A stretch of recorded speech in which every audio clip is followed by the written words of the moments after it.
And we also have important information about an upcoming closure and detour plan tied to the I-75, I-24 interchange modification project. So you definitely want to stay for that. And then we're going to have our regional roundtable. And so before we wrap up, we're going to share just a few of our next steps. But to kick things off, Ms. Shannon Millsaps is going to share an update from the Thrives Virtual Freight Forum that I hope you were all able to attend. It was just fantastic, and I want to thank the Thrive team for all the great work that they did. So take it away, Shannon. Thank you, Deborah. Thank you all for being here today. I see some familiar faces and then some names maybe that I'm not familiar with, but as Deborah said, I wanted to just share a quick update about Thrive's Virtual Freight Forum. Let me pause for a moment. My name is Shannon Millsaps. I'm the operations manager for Thrive. Also, sort of the key contact when it comes to everything freight, freight, transportation, and infrastructure. So when we talk a little bit about the Virtual Freight Forum, which was 2 weeks ago, the forum focused on recent work done by Thrive, TDOT, CDM Smith, and a host of other partners, all part of a grant from the Federal Highway Administration to engage our cross-sector network on key freight issues, truck parking challenges, and project needs. Our region was one of 4 that was chosen from across the country. You can see those 4 mega regions there on your screen. And then, like I said, on August 14th, we gathered with regional decision makers and stakeholders, all in attendance, and gave them a sneak peek at what the project and policy recommendations are for our region. The map here on your left is from CDM Smith. That shows the research area. This is what they refer to as the Freight Alley Core region. The crux of Freight Alley, the heart, if you will, is the tri-state Greater Chattanooga region. Also happens to be Thrive's footprint. Just looking at a few numbers, we had 50 participants join us for the Freight Forum Live. 17 additional viewers watched the live stream on our YouTube page. Afterwards, we posted a recording of the forum. Similar to what we'll do today, we'll post a recording of this meeting when it's done. So far, there have been 46 additional views of that recording on the forum, and a total of 182 YouTube impressions. You can catch up with that recording and a highlight reel. If you don't have a full hour and 11 minutes, that's okay. We do have a 7.5-ish minute highlight reel also posted on Thrive's YouTube channel. I'm actually going to go ahead and drop those links into the chat box for you. So you can save those, bookmark them, and check them out later. Just because our portion of the NEP grant is done, that doesn't mean Thrive's work is complete. We continue to set the table for our partners to convene, like this meeting today. A thought that I believe was captured very well by Hamilton County Mayor Jim Coppinger during the forum. There he said, as you can see on your screen, our region will continue to advance at a much faster pace because of Thrive's hard work and because of the volunteer leadership that many of you today have contributed to this particular cause. And that is to you as well. So thank you all again for being here, for lending your voices as we continue to drive the future of freight mobility in this region. And with that, I'll turn it back over to Deborah. Thank you, Shannon. I appreciate it. Our meeting today was originally scheduled to be held at Kenco Logistics. And while it's just not going to be the same without their little robots running around everywhere, we have invited Christy Montgomery, who's the Vice President of Innovation at Kenco, and she's going to share a little bit about emerging supply chain technology and innovation. Christy? Thank you, Deborah. You can go to the next slide. Deborah's right. It's not quite the same without being able to be there in person in our warehouse lab, but wanted to give you guys just a really quick overview of Kenco and what we do in the innovation space. So Kenco celebrates our 70th year this year in this warehousing, distribution, transportation space and in Chattanooga. So we were founded in 1950. here in Chattanooga and are a key part of this whole supply chain space. And so about 5 years ago, we spun out a dedicated innovation lab that is a fully dedicated team. And all we do is work on technology that's emerging in this supply chain space, in the freight space, in the distribution space, and how does it apply, and how can we leverage it to make Chattanooga better, and to make Kenco better, and to make our facilities around the country better. So in that time frame, we've generated about $25 million in savings for our customer, because that's obviously who we're here to serve. So you can go to the next slide. This is a little bit of what we do in innovation. We are very much, our methodology is design thinking. And so we start with our customer, with our employee, with whoever the person is at the heart of the problem, and then try to solve that problem for them. So we are very much about experimenting and rapid prototyping and moving quickly to a solution, or to a iteration, I will call it. So a lot of people like to say fail fast and fail cheap, and I like to add on and iterate forward, because for us, it's not about the failure. Failure is a learning opportunity, but it's also about moving forward. What's the next iteration that is going to work? So you can go ahead. So one of our latest, greatest things that we are starting to work with is, the area of advanced analytics, and how do we leverage the big data that comes in from all of these emerging technologies like the Internet of Things and robotics, and use that to now give our folks that are out on the road, or our folks that are out in the field, more predictive information about what's about to happen. And so we have called our tool, our advanced analytics tool, DaVinci AI. And so if you know a little bit about DaVinci, he was very much an experimenter. That's exactly what he did in his life. And he very much, was about forward thinking, and how do we look out into the future and change what's going to happen next. And so that's exactly what we're doing with DaVinci AI, with machine learning, with artificial intelligence. How do we look at what's coming down the pike in the supply chain, leverage that information, and then, give our people knowledge to better serve our customers. You can go ahead. So this is where we do it. We've set aside 10,000 square feet. This is the lab that Deborah referred to, that we would love to have you guys visit when COVID, gets behind us, hopefully sometime soon.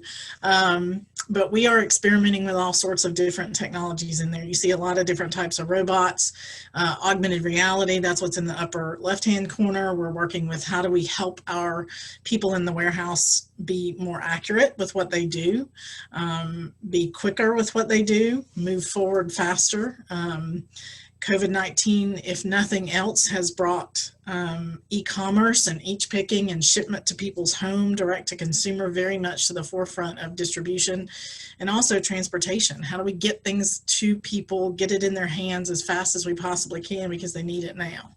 And so our customers are, I have seen probably 100% uptick in people asking for automation. How do we automate within our facilities? How do we give our drivers that are moving freight better information so that they can get there quickly and they can get things in people's hands? So we have a 10,000 square foot warehouse facility in our place there on Amnicola Highway, and we have some dock doors that we're experimenting with.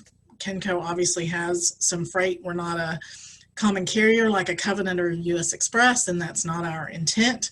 We're very much about dedicated services and last mile deliveries, and managing freight for our customers as they move across the country. We have 90 plus facilities around the country, so we have a lot of freight moving on behalf of our customers. So it's very important to us to understand how that's happening and where it's going, and what can we do to augment and help those drivers as they're moving that freight. You can go ahead. This is how we do it. We're very much partnership model. So I'm not innovation for the sake of innovation. 95% of what I do is for my customer. So I'm looking at what are my customers' big challenges and trying to figure out how do we solve those. And we have a governance council that decides what we work on and how much it's funded and how long we work on it, and before we move to the next business case. So everything's very much run in an ROI model. How much do we think we're going to generate for this? And then let's move forward. And sometimes that's in joint partnership with a customer where they help fund it. And sometimes it's just Kenco knows this is the right thing to do. Looking at this emerging technology, it's going to have an impact on the supply chain. Let's go bring that to bear for our customers. You can go ahead. So digital transformation at Kenco, you can hit it one more time because I think there's an animation. Anyway, we are digitally transforming the supply chain, and I mentioned that we do that through design thinking. So one of the things I do is, you can go ahead to the next slide, is work with our customers and run some workshops for them to help them design their own innovation. How do I help you get to what is outside your box of supply chain as you know it? So the next slide is just a couple of case studies where I've worked with some of our larger customers and help them with that design thinking process to create an actual solution that solved their problem, but ended up solving a lot of other customers' problems at the same time. So the case study on the left was customer came to me with a problem. We solved that problem. Now that's a patented application, or it's under patent review. On the right-hand side, probably more excited about that one because I had, you know, a room full of 25 warehouse workers and truck drivers in a room, and I was posing questions to them, and we went through a design thinking workshop. And as you can imagine, truck drivers thought initially a lot of that was silly, but we had a lot of fun, and we came out of it with, you know, 150 new ideas that they could work on to make their lives better. And that for me is what innovation is about. How do we take what's coming down the pike, what's emerging, use those technologies to make, you know, the folks in this industry have a better life. And that is what Kenco Innovation is. Sorry, I was moving quickly, but I know we've got to get through some things this morning. So thanks for the opportunity to talk to you guys. Thank you, Christy. Thank you very much. That's so exciting, the work that you're doing there. We hope to come visit in person soon. Next, we want to welcome Mike Nadolski. He's the project manager for C.W. Matthews, and he's joining us today with a presentation of upcoming weekend closures at the I-75, I-24 interchange. I was on that road just yesterday, and they're making great progress. And so with that, I'm going to let Mike give you the specifics. Welcome, Mike. Thank you. Are you able to hear me? Yes. All right. Well, good morning. Sure. So this interchange is it's a Tennessee Department of Transportation project. It is a design-build contract. C.W. Matthews is the prime contractor, and we have hired Barge Design Solutions to design the project. Working with TDOT as Thompson Engineering to provide some oversight and quality control functions on the job and to represent TDOT's interests on the project. Before we get into it, just for those of you who don't know anything about C.W. Matthews, we are not traditionally a TDOT contractor. However, we have a lot of experience in this particular corridor. In the last decade, we've pretty much repaved I-75 from Atlanta to Chattanooga. And in that same stretch, I think we've replaced the majority of the major interchanges in that zone. Also, I think a few years ago, you may have seen it on the news when the I-85 bridge collapsed in Atlanta. We were the contractor that replaced that bridge. So if you haven't heard of us, that's our quick spiel. But more on this project, which is what we're here to talk about. You can go to the next slide. I want to give an overview of what the project is before we get into the meat of what this topic is, which is the upcoming closure. The project is adding capacity to the interstate by increasing the number of lanes on each ramp. It extends from the Georgia state line on I-75 up to a point about a mile south of the East Brainerd Road interchange on 75. And it extends west on 24 to Spring Creek Road. This is phase one of a two-phase project. A later phase will extend this widening beyond the interchange to have more capacity in the corridor. One of the bigger updates that this provides is in the northbound direction.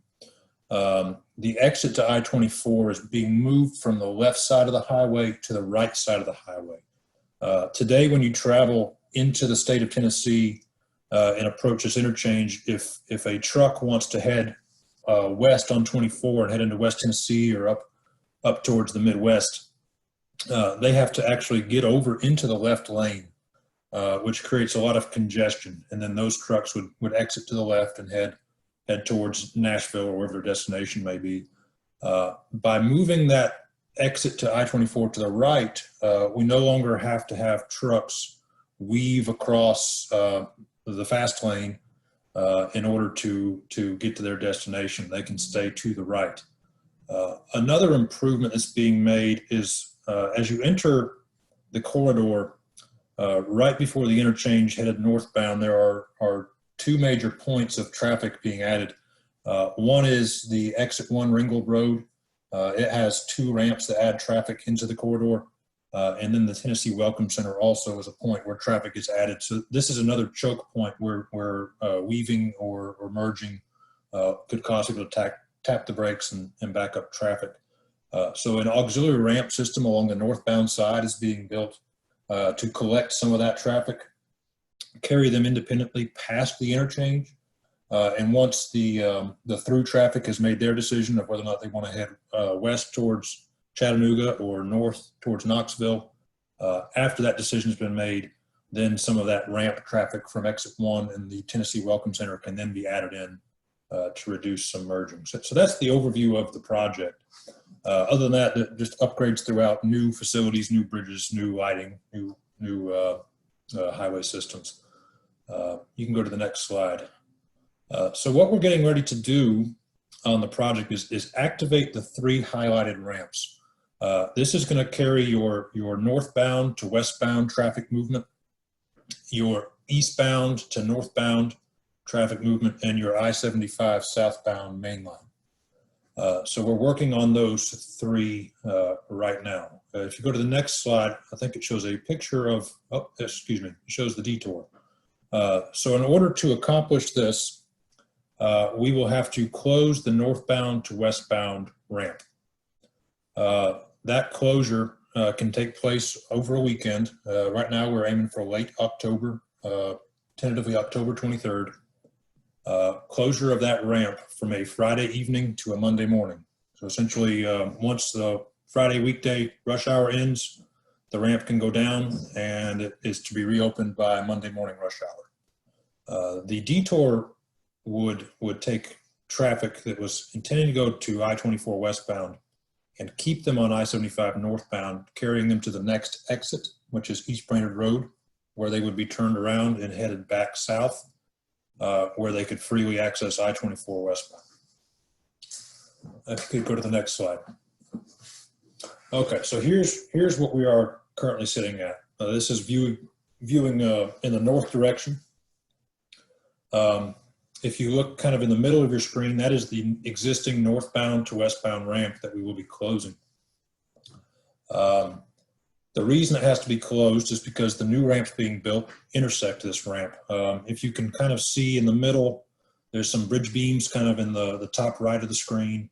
And then just to the left across the ramp, you can kind of see a gravel section kind of forming like a roadbed, and they're pointed right towards that existing ramp. So from a traffic staging point of view, this is only possible with a ramp closure. So once the ramp is closed, if you could click the next slide, there are several places where this occurs in the interchange where the connection will need to be made across the closed ramp. So we are working hard to build as close to these locations as we can to minimize the work that would take place during the closure. But it is set up such that a 50-hour period from a Friday evening to a Monday morning would allow this work to take place, where on Monday morning, those 3 new ramps that we had highlighted earlier would be activated, allowing traffic to resume flow as normal. All right, move to the next one, please. So this is kind of just a 3D view showing that. There's actually 5 such locations where we have to do this. So if you click the next slide, it'll show closure of the first ramp allows several of these gaps to be connected.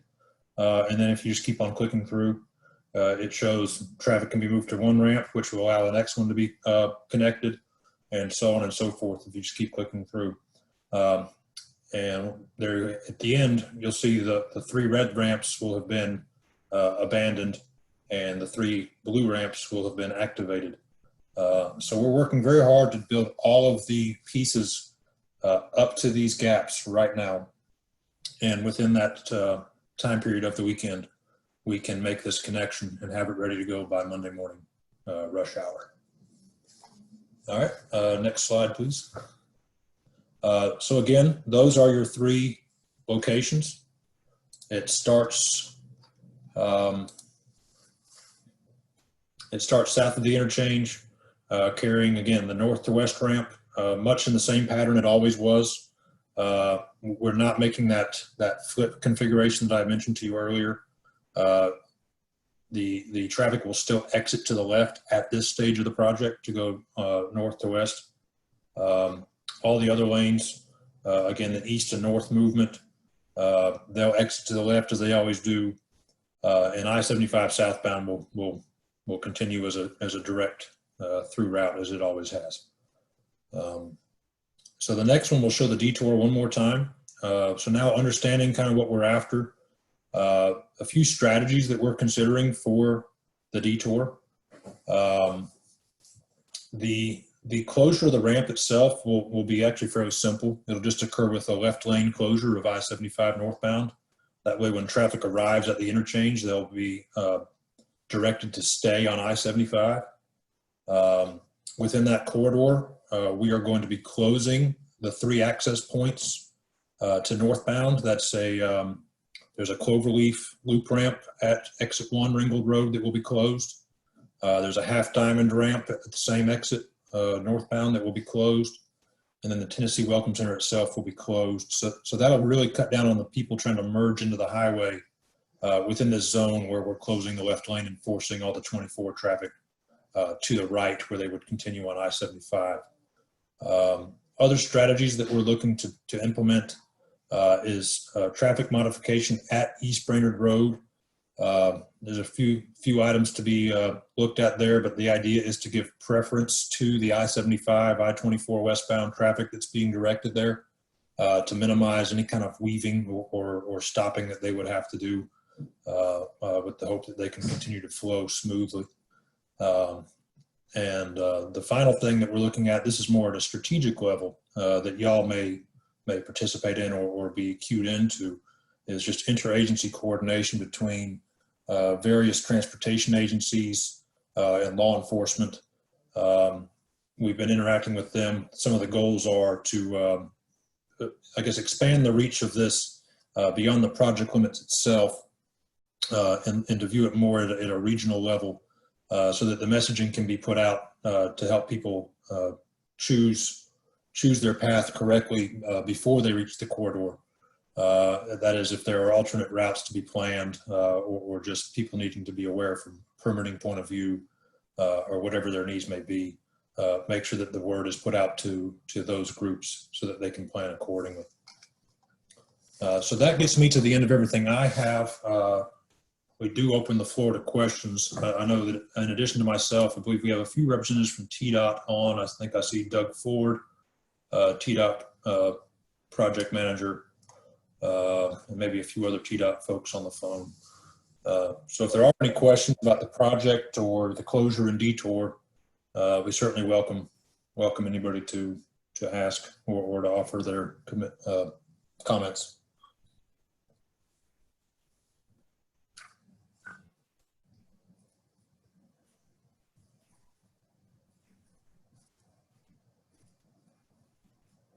Are you working on any type of, because I live in Ringgold, and I know that what I would probably do is just either go down Cloud Springs Road or Battlefield Parkway and hit Rossville Boulevard and make my own detour that way. Is there going to be any sign posting in Georgia before you get to the split? So there will be signs, absolutely. I think a lot of people don't know this, but the overhead message sign, the one that has like the digital message on it, right at Highway 151 in Georgia, that is actually a TDOT sign. It's not even a GDOT sign. So definitely TDOT will be using that sign to warn people of the upcoming detour. and the intent is to try to get Georgia to also participate further upstream on I-75. We are not planning at this time to sign an alternate detour. It's very tricky to sign more than one detour because then you could inadvertently direct people in the wrong direction. But we do want to make it known prior to those logical points that you mentioned, like either Cloud Springs Road or Battlefield Parkway, that there is a closure ahead with a detour, so that people may choose their own route. Some concerns we also have, though, with people choosing their own route is some of these areas are either load or height restricted. So we definitely don't want to have freight carriers just choosing their own route without knowing what's ahead of them. A major concern that we have, and we are going to be doing some things to protect, is were they to be in our backup and take the exit at Ringgold Road, exit 1, just before the interchange and head west, there is a 11-foot tall tunnel down that way. And we definitely don't want to be encouraging overheight vehicles to take that route. So we want to make people aware of the impact in front of them without directing them to an alternate detour, but also protect, like I said, protect anything that's maybe downstream of a path where people may choose on their own or be directed by, I say, their mapping service, so that we're not sending people around one obstruction and then creating a problem elsewhere. Mike, I believe you mentioned October 23rd as your target go day. Could you just explain what might change that? Is that, I know you mentioned tentative. When can we expect to know more or a solid day? Sure. So I think 30 days out, there will start to be a lot more messaging with definitive dates on it. From my point, there is a lot of work to accomplish between now and then. I think somebody mentioned things are going very quickly.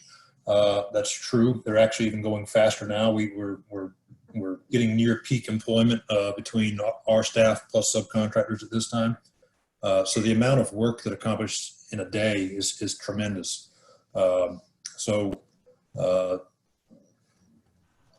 Keeping all that moving is certainly one factor. We think that we're on pace to be actually slightly ahead of that date. So we feel confident that it can be achieved. But the big unknown in this is also weather. So one thing that's accomplished during this weekend, there's going to be placement of dirt to fill in these areas to grade where the existing highway is currently sitting. We cannot do that in the rain. And then another thing that's happening is placement of asphalt, which is got to be at a very high temperature when it's placed and rolled. So if it's freezing temperatures, for instance, then we can't do that. So October's typically a fairly dry month, but I mean, then again, November's a very wet month, so it doesn't take long to get out of a dry season into a wet season. So in the days leading up to this event, we could have everything ready from a construction point of view, but if we're seeing a very unfavorable forecast for either rain or temperature, we may have to push it to the next weekend, and that becomes kind of an indefinite push where if it's 100% chance of rain this weekend, we'll push it to the next, and then if it's 100% chance of rain that weekend, it may just continue to slide until the favorable conditions are achieved. And that's just the reality of construction and weather that we're going to have to deal with. Shannon, this is Dan Palmy too, and I'm part of these bi-weekly meetings, and I will be reaching out to the Thrive group to give out to all your database to make sure that A, we know the weekend, and B, if weather does impact it, that it will be a follow-up weekend. Dan, if you or Mike could comment on, is the project generally on, ahead, or behind schedule? Sure, I'll take that. Right now, the project is actually, I'll say ahead of schedule, but it's really just on schedule. We're talking about a number of days here. So by our internal tracking, we're, I think, about 2 days ahead of schedule. getting this done on October 23rd would actually put us several weeks ahead, which is a goal we're trying to have internally to build up a little bit of cushion to be ahead. The overall project completion is slated for summer of 2021, so not very far away. We're obviously inside of months, not years, to that. So building up a cushion is very important to us because there's a lot to do between now and then, and we want to make sure we continue to check off our milestones at a very fast clip. Thanks.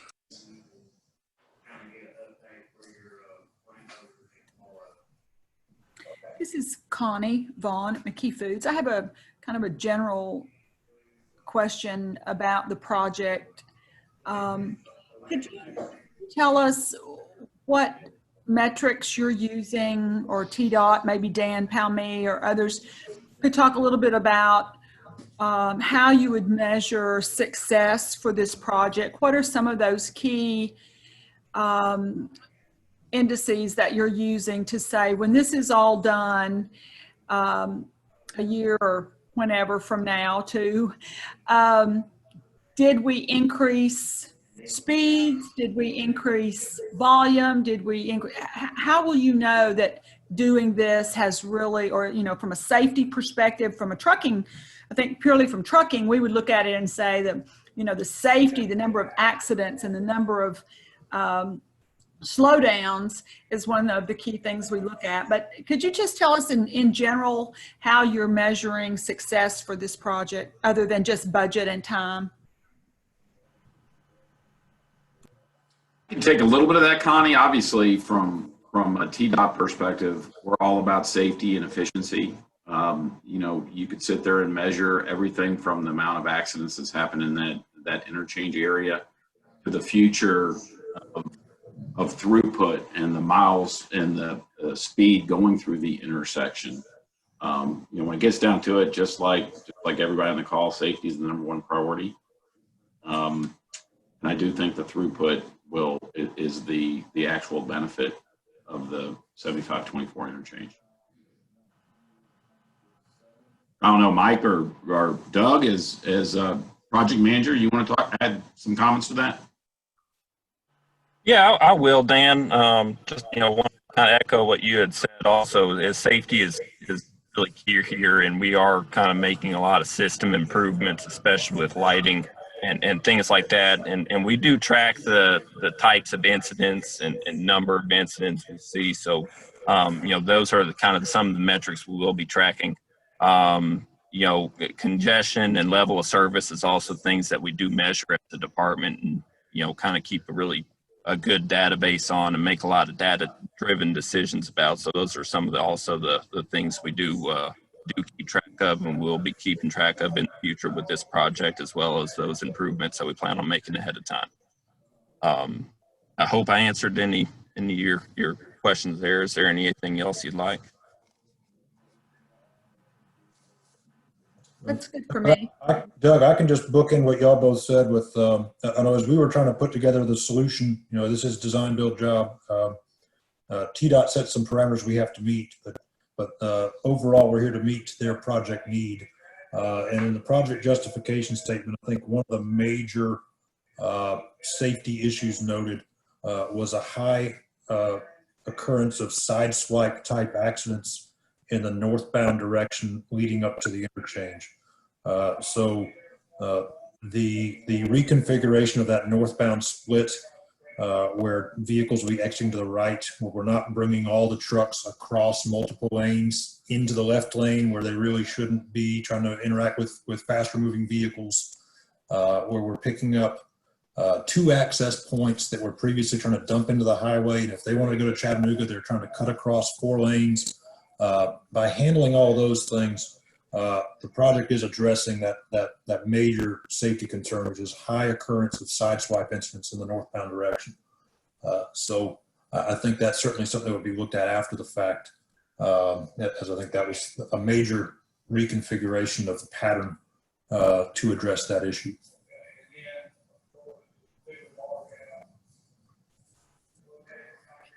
Thank you. Excellent.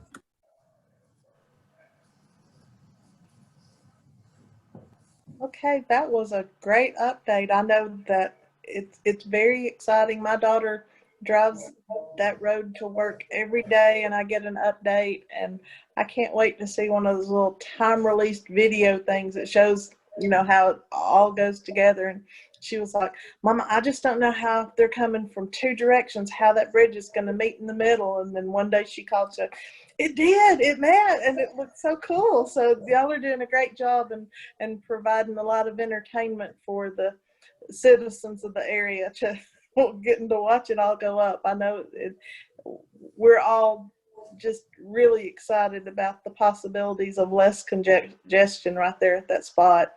And I do want to reiterate that Thrive would love to help y'all communicate the updates through our freight coalition. We have a great deal of partners with the Tennessee Trucking and with our friends down in North Georgia. We can certainly help to get that word out so that the citizens of Chattanooga can maybe stay off that road on the weekend and leave it to the truckers and our friends from out of town. I'm just very excited, and we want to just do anything we can to help. Thank you very much.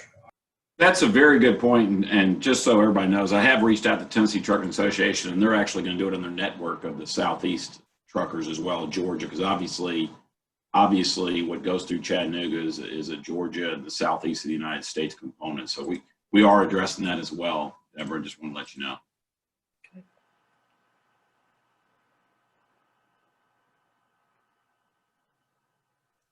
Great job, Mike. Appreciate it.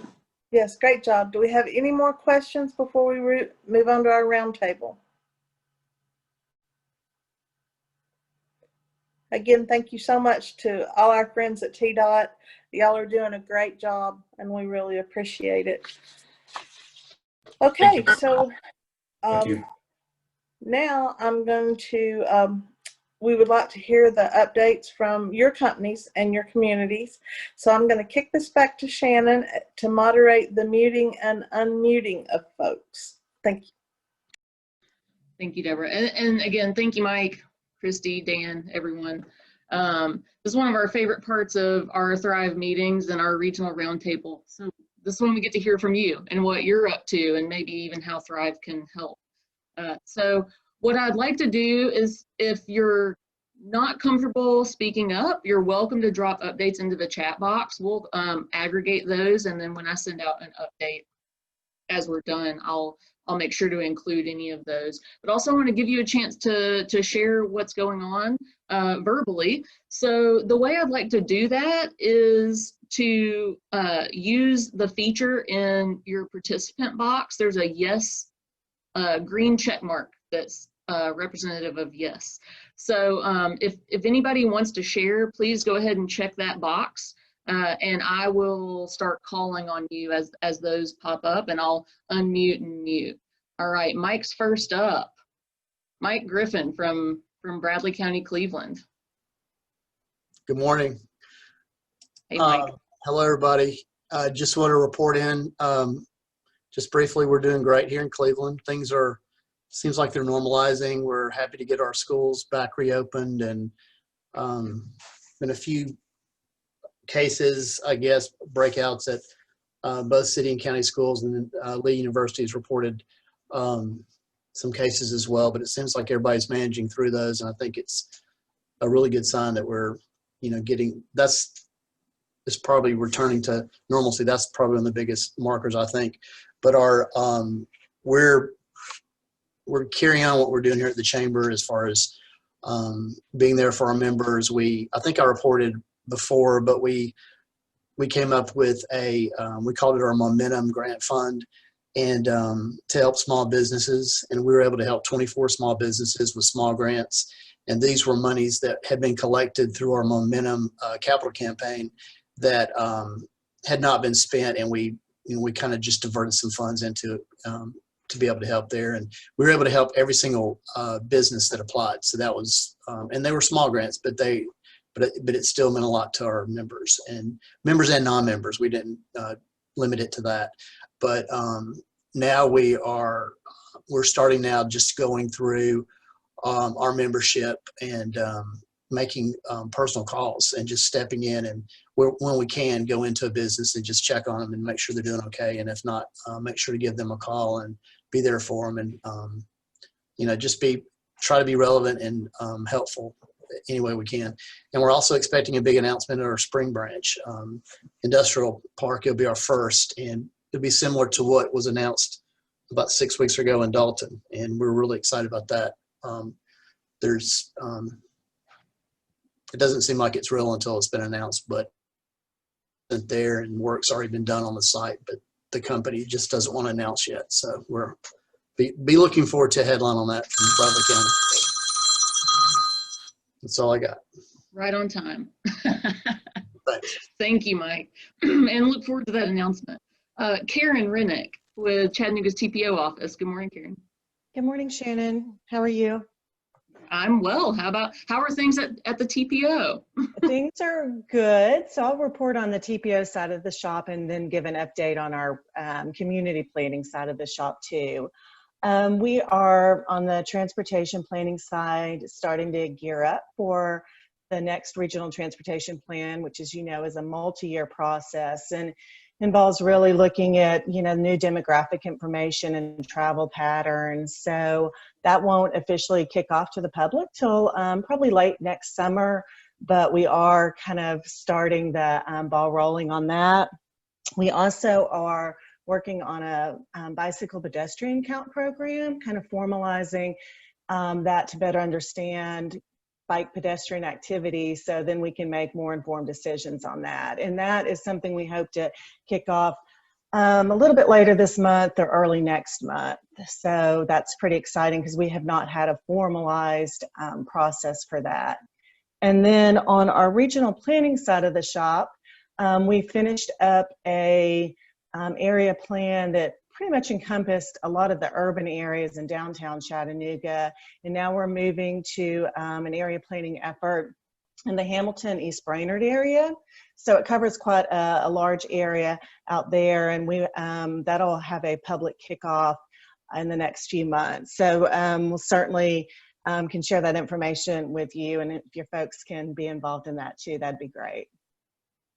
Oh, sorry, one more, if I have the floor. As part of the regional transportation plan, we are working on partnering with Federal Highway on a transportation resiliency workshop. And it's a kind of a technical assistance, making sure we understand how to have resilient transportation, how to approach that.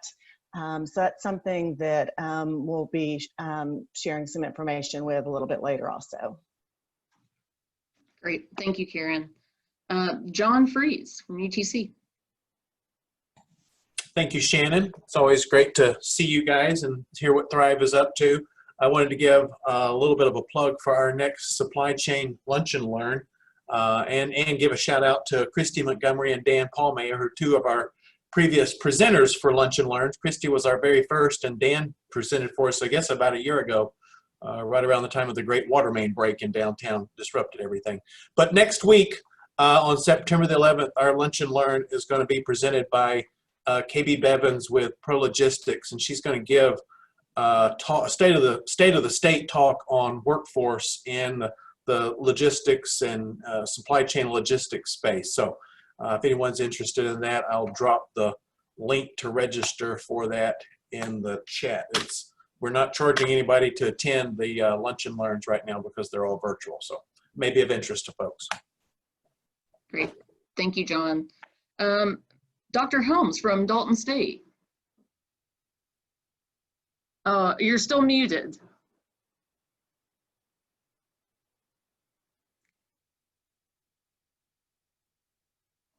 Dr. Helms, if you can hear me, you're still muted. Oh, I thought you were going to unmute me. Very good. I'm sorry, I tried. Well, hey, call me Marilyn unless I need to give you a grade, and you get got it. A+ for today. But hey, we're good in Dalton. The floor covering industry seems to be rocking and rolling and expanding. So we're, I guess, really happy to see the growth still hanging on in construction and renovation. But we still have a thriving business program. We are doing online hybrid face-to-face, some combinations, and wearing these masks in the classrooms and being quite safe. But we have a large number of logistics and supply chain majors who are really interested in entering the job market. So if you have job openings or partnerships, or you need a part-time intern, please let us know. The job market for new entrants is still a little soft right now, so we appreciate all your support. Thank you, Marilyn.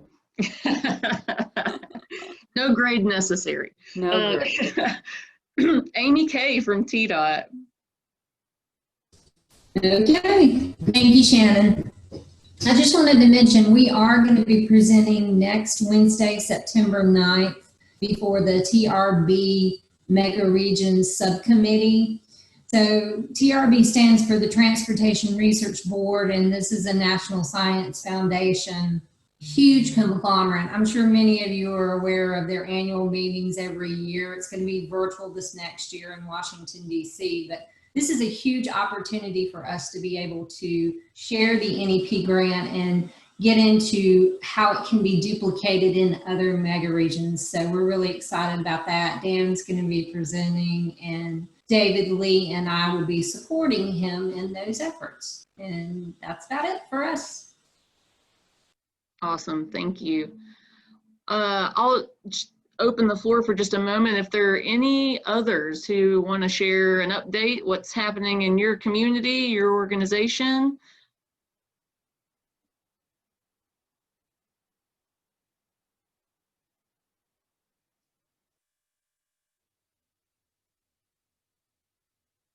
Looks like maybe we're good. I'll say if there is an update that you think of as soon as you hop off and think, oh, I should have said that, please just shoot it to me in an email and we'll make sure that it gets disseminated to everybody else. I will kick it back to Deborah. Deborah, maybe there's a McKee update before we move on. Connie, I'm not sure if you want to give one. I know that we are, this week and next week are the best weeks to work at McKee Foods. It will be virtual this year, but we get profit sharing checks. So there should be some economic stimulation being done in the Chattanooga region in the next couple of weeks from the folks from McKee. So Connie, do you have anything to add to that? Well, other than I sure plan to spend my bonus in the Chattanooga, Cleveland area. So, yep, I'll do my part to stimulate the economy there. I've got little grandsons that probably need something. I don't know. But I would also just say from a work perspective at McKee, we are moving a lot of product. Our business is doing well. Thank goodness, people are buying food, and we have a way to get the food to them in a fresh way. And so the fresh product to them, certainly struggling around, how to get people back into the office, back to work. Are we going to do that? Or people like Deborah and I that are working from home, are we going to, how long is that going to last? And as people are sorting through that, and it's interesting to start to hear companies who've already made decisions about not returning people back to the office in a traditional way. So I'm curious to see, and we're certainly going to be looking to this coalition and some of the research around how has COVID changed freight movement, how has it changed commuter patterns, how is all that impacting capacity on our highways. So we look to Amy and Dan and all their expertise, and we know they watch that closely and looking at that and how 2020 is skewing the data because of this unique phenomenon. But purely from a McKee perspective, we are moving a lot of freight, and so trucks are rolling. I'm also very curious and would be one of the things I think that we'll get to eventually, for some of those who are just joining us today, your first meeting, I think it's going to be interesting to see how we grow some of these other freight modes in Chattanooga, the rail the river, the runway? How do we get more freight in those areas where there is capacity?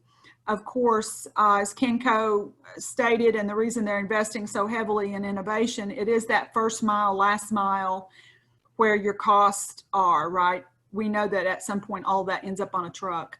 So how you make that efficient is pretty important. So I'm just curious. It's interesting. I'm looking forward to this next agenda item where we find out about some of these other modes. So nothing else new. We're just making cookies, selling them, and delivering them at a very fast rate.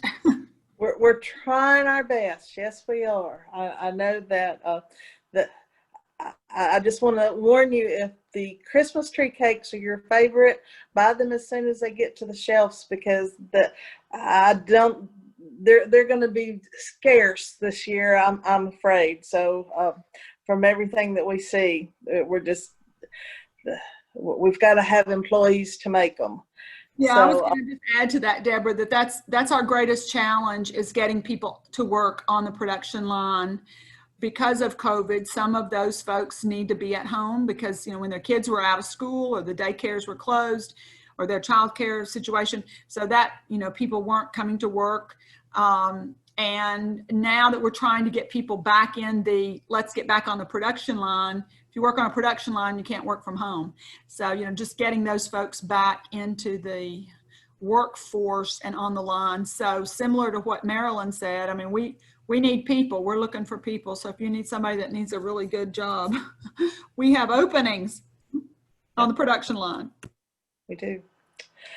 Okay, well, Connie, you mentioned the port resilience case study, and so with that, I'm going to kick it back to Shannon, and she's going to talk about the next steps. Like she said, just because our part of the NEP grant's over, that doesn't mean that we stop. We already have several things on our to-do list that we're working on, and so Shannon, do you want to go over those for us, please?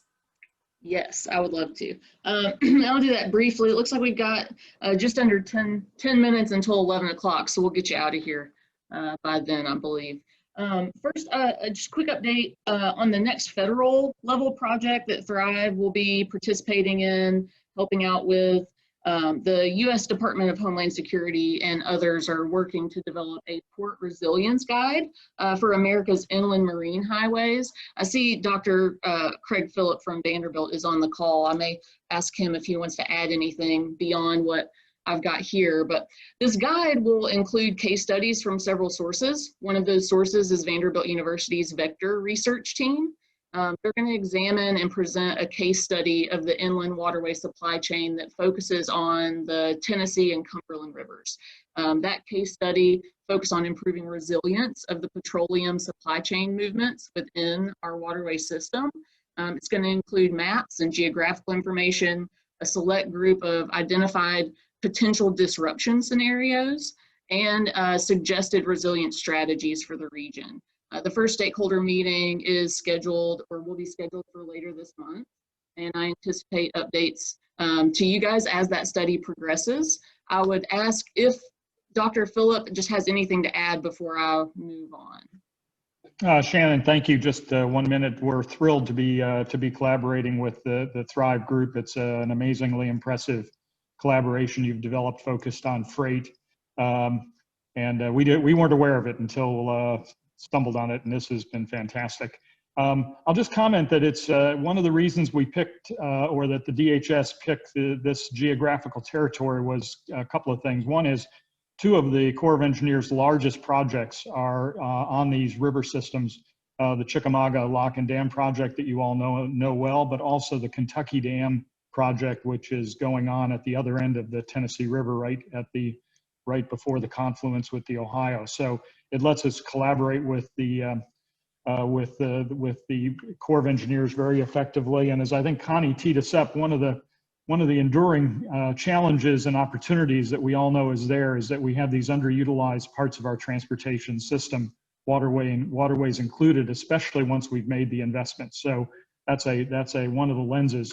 The other lens, which I think will be interesting to your to your focus primarily on the truckload freight side, is that the Colonial Pipeline is the exclusive source of refined petroleum products today into the Chattanooga and Knoxville areas. Nashville is a little different. It has evolved over the last 10 years, and today it gets its sourcing both from the Colonial Pipeline and from the inland waterways. So we're going to be looking comparatively at how that affects the risk exposure that the different parts of the region are presented with, and that may be good grist for your Thrive partnership to look at in the future, is whether the opportunity to use the Tennessee River to bring refined petroleum products might be something that you'd want to cultivate and nurture as kind of a resilience management strategy in the event that there's a disruption on the Colonial Pipeline, for example. So thanks again, Shannon. We'll look forward to staying active with you, and we'll be inviting you to everything we're doing. Thank you so much, Dr. Phillip. We're thrilled to be doing work right alongside you.